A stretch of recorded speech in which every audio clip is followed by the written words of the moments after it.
ਅਗਲੀ ਖਬਰ 'ਤੇ ਚੱਲੀਏ। ਪ੍ਰੈਜ਼ੀਡੈਂਟ ਟਰੰਪ ਹੋਣਾ ਦਾ ਐਡਮਿਨਿਸਟ੍ਰੇਸ਼ਨ ਇਹ ਕਹਿ ਰਿਹਾ ਵੀ ਅਸੀਂ ਹੁਣ ਬਹੁਤ ਤੇਜ਼ੀ ਦੇ ਨਾਲ ਜਿਹੜੇ ਨੈਚੁਰਲਾਈਜ਼ ਅਮਰੀਕਨ ਸਿਟੀਜ਼ਨ ਆ, ਉਹਨਾਂ ਦੀ ਵੀ ਸਿਟੀਜ਼ਨਸ਼ਿਪ ਰਿਵੋਕ ਕਰਨ ਜਾ ਰਹੇ ਹੈਗੇ ਆ।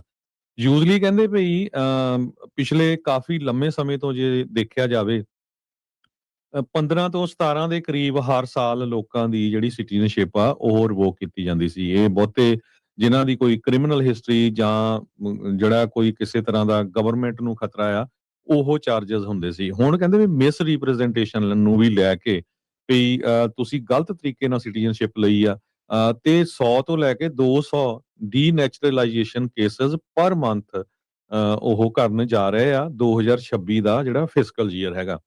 ਸੋ ਕੱਲਾ ਲੀਗਲ ਇਮੀਗ੍ਰੇਸ਼ਨ ਨਹੀਂ, ਜਿਹੜੇ ਸਿਟੀਜ਼ਨ ਵੀ ਜਿਹੜੇ ਬਣ ਹੋਏ ਹੈਗੇ ਆ। ਕਹਿੰਦੇ 11 ਕੇਸ ਹੁੰਦੇ ਸੀ 1990 ਤੋਂ ਲੈ ਕੇ 2017 ਤਾਈਂ। ਇਹ ਇਮੀਗ੍ਰੇਸ਼ਨ ਲੀਗਲ ਰਿਸੋਰਸ ਸੈਂਟਰ ਆ, ਉਹਨਾਂ ਨੇ ਦੱਸਿਆ ਹੈਗਾ। ਡੀਨੈਚੁਰਲਾਈਜੇਸ਼ਨ ਕੇਸ ਜਿਹੜੇ ਹੁੰਦੇ ਆ, ਇਹ ਸਿਵਲ ਕੇਸਸ ਫਾਈਲ ਕੀਤੇ ਜਾਂਦੇ ਆ ਫੈਡਰਲ ਕੋਰਟ ਦੇ ਵਿੱਚ ਤੇ ਕਾਫੀ ਲੰਮਾ ਸਮਾਂ ਇਹਨਾਂ ਨੂੰ ਲੱਗਦਾ ਹੈਗਾ। ਪਰ ਵਾਈਟ ਹਾਊਸ ਕਹਿੰਦੇ ਆ ਵੀ ਅਸੀਂ ਜਿਹੜੀਆਂ ਆ ਰੀਇਨਫੋਰਸ ਕਰਨ ਜਾ ਰਹੇ ਆ ਐਡਮਿਨਿਸਟ੍ਰੇਸ਼ਨ ਦਾ ਜਿਹੜਾ ਵੱਡਾ ਜਿਹੜਾ ਇਮੀਗ੍ਰੇਸ਼ਨ ਏਜੰਡਾ ਹੈਗਾ। ਪ੍ਰੈਜ਼ੀਡੈਂਟ ਟਰੰਪ ਉਹਨਾਂ ਨੇ ਜਿਹੜੀ ਭਾਸ਼ਾ ਵੀ ਕਾਫੀ ਜ਼ਿਆਦਾ ਸਟਰੋਂਗ ਵਰਤੀ ਹੈਗੀ ਆ ਇਮੀਗ੍ਰੈਂਟਸ ਦੇ ਅਗੇਂਸਟ ਤੇ ਉਹਨਾਂ ਨੇ ਡਾਇਰੈਕਟਲੀ ਕਿਹਾ we do not want these people ਤੇ when discussing certain asylum seekers and signalling that asylum decisions could be paused for long time। So ਉਹਨਾਂ ਨੇ ਇਹ ਕਿਹਾ ਵੀ ਜਿਹੜੇ ਅਸਾਈਲਮ ਸੀਕਰਸ ਆ ਉਹਨਾਂ ਦੇ ਤਾਂ ਜਿਹੜੇ ਡਿਸੀਜਨ ਆ ਉਹ ਆਪਾਂ ਪੌਜ਼ ਹੀ ਕਰ ਦੇਣੇ ਆ, ਖੜੇ ਕਰ ਦੇਣੇ ਆ ਲੰਮੇ ਸਮੇਂ ਦੇ ਲਈ। ਇਹ ਸਾਰਾ ਕੁਝ ਵਾਪਰਿਆ ਉਦੋਂ ਹੀ ਆ ਜਦੋਂ ਇੱਕ ਅਫਗਾਨੀ ਮੂਲ ਦੇ ਬੰਦੇ ਨੇ ਦੋ ਨੈਸ਼ਨਲ ਗਾਰਡਸ ਨੂੰ ਵਾਸ਼ਿੰਗਟਨ ਡੀਸੀ ਦੇ ਵਿੱਚ ਗੋਲੀਆਂ ਮਾਰ ਕੇ ਮਾਰ ਦਿੱਤਾ ਸੀਗਾ। ਸੋ ਇਮੀਗ੍ਰੇਸ਼ਨ ਦੇ ਮਾਮਲੇ ਦੇ ਉੱਤੇ ਜਿਹੜਾ ਸਟੈਂਡ ਆ ਟਰੰਪ ਉਹਨਾਂ ਦਾ ਬਹੁਤ ਹੀ ਸਖਤ ਰਿਹਾ ਕੱਲ ਭਾਸ਼ਣ ਦੇ ਵਿੱਚ ਵੀ ਤੇ ਓਵਰਆਲ ਵੀ ਜਦੋਂ ਜਿੱਥੇ ਕਿਤੇ ਉਹ ਲੈਕਚਰ ਕਰਦੇ ਆ ਤੇ ਤੁਸੀਂ ਦੇਖ ਸਕਦੇ ਹੋ। ਜੀ ਜੀ ਬਿਲਕੁਲ। ਅਗਲੀ ਖਬਰ 'ਤੇ ਚੱਲੀਏ। ਪ੍ਰੈਜ਼ੀਡੈਂਟ ਟਰੰਪ ਹੋਣਾ ਦਾ ਐਡਮਿਨਿਸਟ੍ਰੇਸ਼ਨ ਇਹ ਕਹਿ ਰਿਹਾ ਵੀ ਅਸੀਂ ਹੁਣ ਬਹੁਤ ਤੇਜ਼ੀ ਦੇ ਨਾਲ ਜਿਹੜੇ ਨੈਚੁਰਲਾਈਜ਼ ਅਮਰੀਕਨ ਸਿਟੀਜ਼ਨ ਆ, ਉਹਨਾਂ ਦੀ ਵੀ ਸਿਟੀਜ਼ਨਸ਼ਿਪ ਰਿਵੋਕ ਕਰਨ ਜਾ ਰਹੇ ਹੈਗੇ ਆ।